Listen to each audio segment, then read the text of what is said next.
So we finally got snow. It's not super much, but it's a start.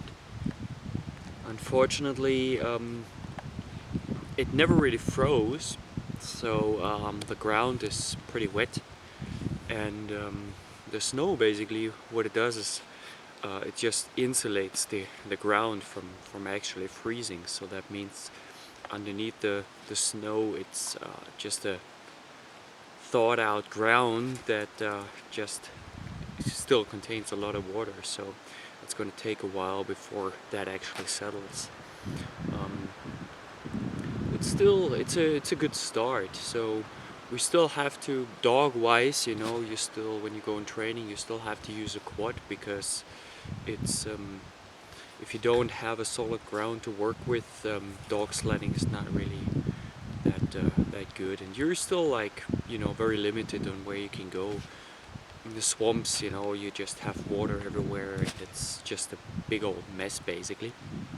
But it's really nice actually to go out and just do a little bit of, like, you can still like go out on walks and stuff like that, but also going cross-country skiing, which I actually kind of like, and it's a good starting point for doing some training in that matter, because it's quite tough. Now, since we have plus degrees again, all the snow will melt down a little bit, and then it's an easier glide for the skis. But if it's minus degrees and it just starts snowing, you don't have a solid ground or anything, it is very tough to go through it, which makes for, like I said, quite a lot of solid training. You're slow as hell, but the the slowing down is actually quite nice, because you just look around a little bit more, you just be in the environment rather than just going out training and just go, so it's the same effect that you would have if for example, if you're driving in a car, you go fast, you just have to focus on the road basically.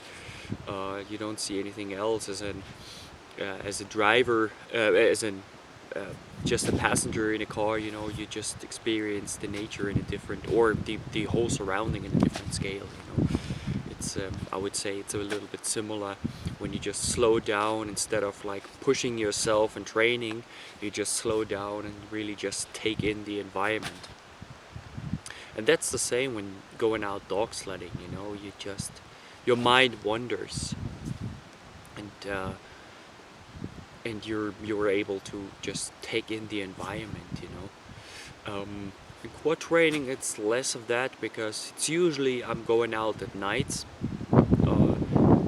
It has two reasons. One, I have to go work during daytime, so it's especially later in autumn when it's just like, now it's dark at around 4 o'clock, so you don't really see much regardless, and going out in daylight has the problem.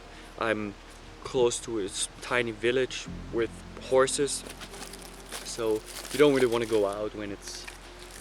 What's up, buddy? Tutu? You don't really want to go out when it's when horses are walking around, especially now, because the road is actually quite slippery. So you have to be really careful. It's very hard to stop a team that really wants to go for something. They know that they don't really interact with the horses, but when it comes to the first situation, they just like, oh, something exciting is happening, then you're just gonna go for it.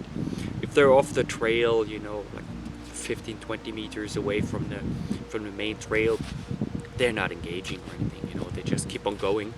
But if a horse or even just a single dog is on the road or on a trail, that is a potential problem.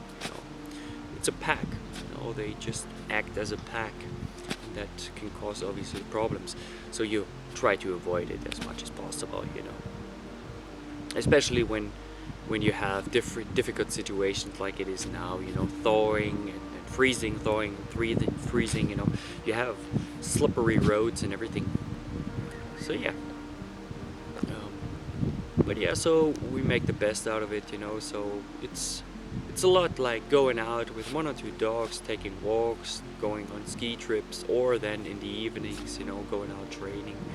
Not on a day-to-day basis, but you know, one activity at a time, so to say.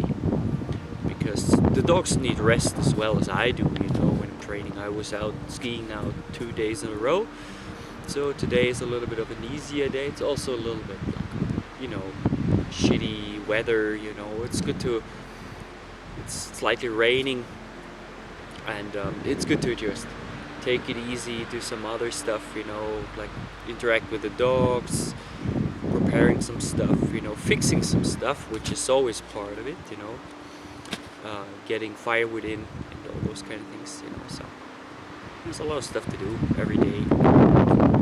I'm not the kind of guy who's going, you know, like much like going on social things. I mean, now anyway not, but just going to concerts or something like that, you know. So I'm not that kind of guy. So just at home enjoying myself with the dogs, or just enjoying my own company, to be honest. So, and then when it's time again, going out with the dogs and doing some training.